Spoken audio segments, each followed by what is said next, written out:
नमस्कार, मैं नाज़िश रज़ा, one TV में आपका स्वागत है। चलिए सबसे पहले नजर डालते हैं हेडलाइंस पर। महादेव ऐप मामले में 5 शहरों में ईडी का छापा, ड्राइवर के घर से करोड़ों का कैश बरामद। ईडी चुनावी मौसम में छापेमारी पे बरसे सीएम गहलोत।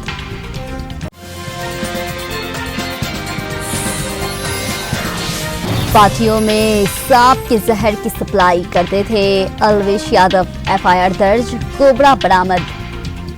प्रधानमंत्री नरेंद्र मोदी आज नई दिल्ली के भारत मंडप में वर्ल्ड फूड इंडिया 2023 कार्यक्रम का उद्घाटन किया है। ये वर्ल्ड फूड इंडिया का दूसरा संस्करण है। कार्यक्रम के तहत पीएम मोदी फूड स्ट्रीट का भी उद्घाटन किया है। मालूम हो कि इस कार्यक्रम का आयोजन 3 नवंबर से 5 नवंबर के बीच होगा, जिसके बाद कार्यक्रम का समापन राष्ट्रपति द्रौपदी मुर्मू करेगी।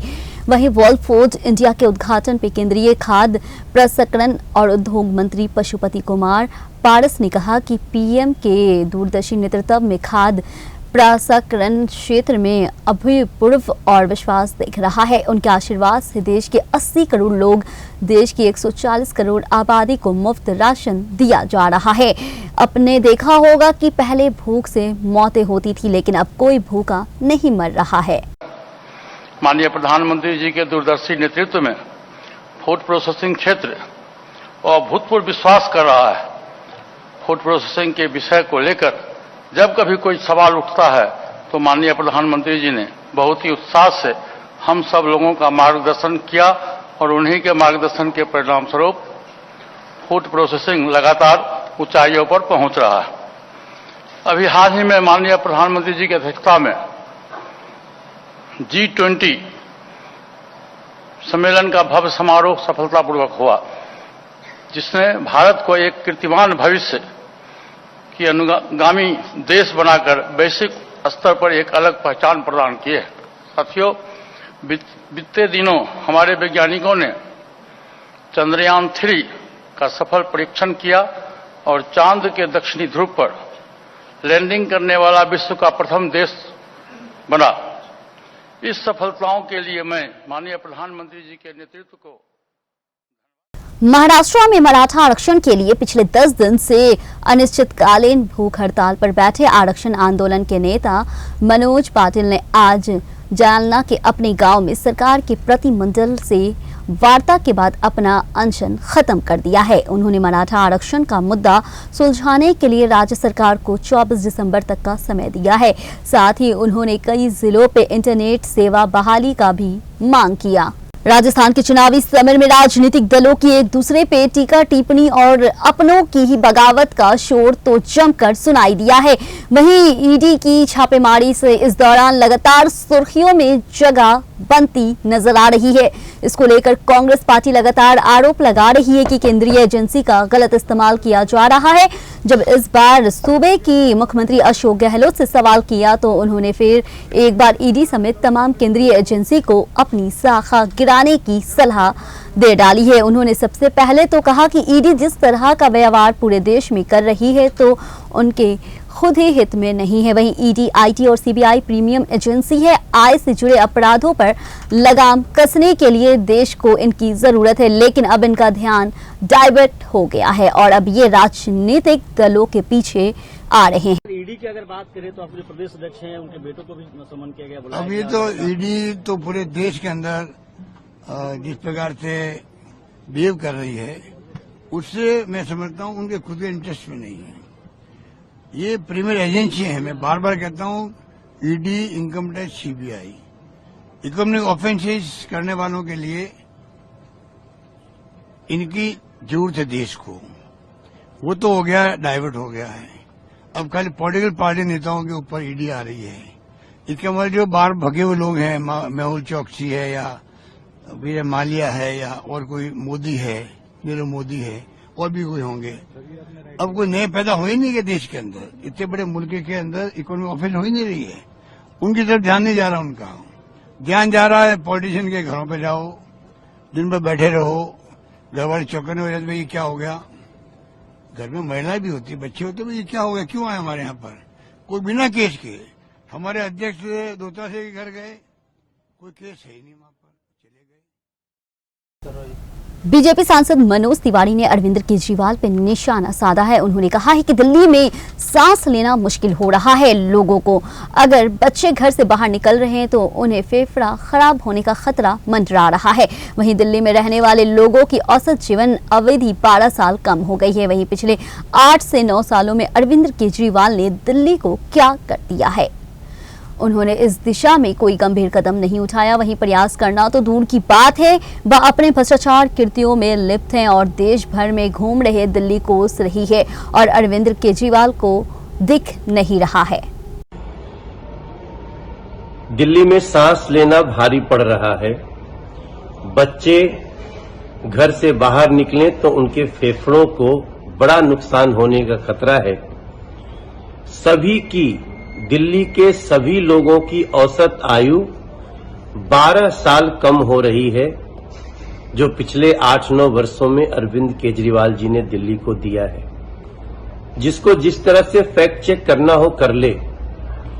मैंने बहुत ही प्रयोग के बाद, बहुत ही वैज्ञानिक तकनीक के लोगों के रिसर्च के बाद मध्य प्रदेश में आगामी दिनों में विधानसभा चुनाव होने हैं। इसी चुनाव को लेकर के सभी पार्टियां एक दूसरे पे आरोप प्रत्यारोप लगाती हुई दिखाई दे रही है। इस बीच मध्य प्रदेश के मुख्यमंत्री शिवराज सिंह चौहान ने लाडली बहन योजना को लेकर के कहा कि देश के संसाधनों पर भी सभी का समान अधिकार है, महिलाओं को भी अधिकार है, उनका जायजा हक देना बिल्कुल भी मुफ्त वितरण नहीं है। लाडली बहना योजना जैसी नीतियों उनके लिए आशीर्वाद है। मैंने आधी आबादी को पूरा न्याय दिया है। जिले में विधानसभा चुनाव के दौरान परिवर्तन निदेशालय की टीम ने एक बार फिर से बड़ी कार्रवाई की है। इस कार्रवाई में टीम को 5 करोड़ रुपए जब्त किए गए हैं। ईडी की टीम ने भिलाई के हाउसिंग बोर्ड के ब्लॉक 15 में आसिफ दत्त उर्फ बप्पा के घर पे छापेमारी की है। इस दौरान ईडी ने करोड़ों रुपए की नकदी जब्त की है। ये कार्रवाई महादेव ऑनलाइन सट्टा ऐप मामले का है। वहीं आसिफ दत्त पेशे से ड्राइवर है। ईडी की टीम ने हाउसिंग बोर्ड के आसिफ घर पर छापा मारा है। आसिफ पूर्व पार्षद के घर ड्राइवर का काम करता था। वहीं ईडी की टीम ने आसिफ के घर के दीवान से लगभग 5 करोड़ रुपए के नोट बरामद किए हैं। फिलहाल नोटों की गिनती की जा रही है और ईडी की टीम की कार्रवाई अभी भी जारी है। वहीं केंद्रीय परिवर्तन निदेशालय ने आज छत्तीसगढ़ के 5 शहरों में क्रमशः दुर्ग, रायपुर, कोरबा, रायगढ़ और राजनंदा गांव में ताबड़तोड़ छापेमारी की है। वहीं भिलाई में जिस ड्राइवर के घर ईडी ने छापा मारा है वो पूर्व पार्षद के घर ड्राइवर का काम करता था। वहीं भिलाई में हाउसिंग बोर्ड के ब्लॉक 15 निवासी आसिम और पप्पा के घर टीम जिस पे छापा मारा है उस समय घर पर कोई नहीं था। इस दौरान टीम घर के अंदर दरवाजा तोड़कर घुसी है। वहां दीवान से करीब 5 करोड़ रुपए नगद बरामद किया है। फिलहाल नोटों के गिनने का काम अभी भी जारी है। इसके लिए अलग से मशीन मंगवाई गई है। सूत्रों के अनुसार 5 करोड़ से भी ज्यादा रुपए हो सकता है। इस कार्रवाई में एक महिला ऑफिसर समेत 7 अधिकारी शामिल रहे। कांग्रेस सांसद राहुल गांधी पे एमआईएम सांसद असदुद्दीन ओवैसी का कहना है कि अगर आप बी टीम कहते हैं तो क्या मैं बताऊं कि आप किस टीम से हैं। मैं राहुल गांधी से कहता हूं कि हैदराबाद आएं और मुकाबला करें। वहीं तेलंगाना विधानसभा चुनाव में एक दूसरे पे आरोप प्रत्यारोप का दौर अभी भी जारी है। इन दिनों कांग्रेस नेता राहुल गांधी और एमआईएम चीफ असदुद्दीन ओवैसी के बीच ठनी हुई है। आपने एक चुनावी सभा में राहुल गांधी ने दावा किया था कि कांग्रेस की जहां जहां बीजेपी से सीधे टक्कर है वहां ओवैसी की पार्टी बीजेपी से पैसे लेकर अपने उम्मीदवार उतार रही है। 28 नवंबर तक आप एक ही बात सुनेंगे, मोदी आएंगे, स्टीयरिंग इनके हाथ में है, राहुल आएंगे, ओवैसी बी टीम है। राहुल गांधी कोई बी टीम नहीं है। अगर तुम बी टीम बोलेंगे तो तुम कौन सी टीम के मैं बोलूं तुमको? तुम कहां से आए बोलूं मैं तुमको? बहरहाल मैं तो बोल चुका हूं, राहुल गांधी आओ हैदराबाद में मुकाबला करो मेरा पार्लियामेंट इलेक्शन में। क्यों ये बातें करते? आओ हैदराबाद में पंजा से जमहूरी तरीके से देख लेंगे। अरे तुम यहां वहां फिर क्या बोलते? आओ ना हैदराबाद को मुकाबला करो मेरे से। आओ सबको, आओ तुम्हारा खानदान को, तुम्हारी आरएसएस को, सबको आके मुकाबला करो। अब पूरे तेलंगाना में किसी के पीछे नहीं पड़ रहे, इनको खाली एक ही दूल्हे भाई दिख रहा, वो ऐसी दिल्ली के कई हिस्सों में हवा की गुणवत्ता शुक्रवार यानी आज गंभीर श्रेणी में पहुंच गई है और 3 पड़ोसी राज्यों दिल्ली, पंजाब और हरियाणा में प्रदूषण की समस्या को लेकर खींचातानी चल रही है। मोहम्मद इमरान रजा ने कहा है कि उनका लक्ष्य पिछले साल की तुलना में पराली जलाने में 50% की कमी लाना है। वहीं डीसी मोहम्मद इमरान रजा ने कहा कि जहां तक पराली जलाने का मामला है, वहां प्रशासन लगातार प्रयास कर रहा है। हमने इस घटना की शुरू होने से पहले तैयारी कर ली थी। हमारा लक्ष्य इन घटनाओं को पिछली बार की तुलना में 50% तक कम करना है। बिग बॉस OTT 2 के विनर अलीवर्ष यादव बड़ी मुश्किल में फंस गए हैं। अलीवर्ष के खिलाफ नोएडा में FIR दर्ज की गई है। बिग बॉस OTT के विनर पर क्लबों और पार्टियों में सांपों की बाइट प्राइवेट कराने समेत कई गंभीर आरोप लगे हैं। एक रिपोर्ट के मुताबिक नोएडा के सेक्टर 39 में PFA की टीम ने पार्टी में रेड डालकर कोबरा सांप और सांपों का जहर बरामद किया है। इस पार्टी में 5 लोग भी अरेस्ट किए गए।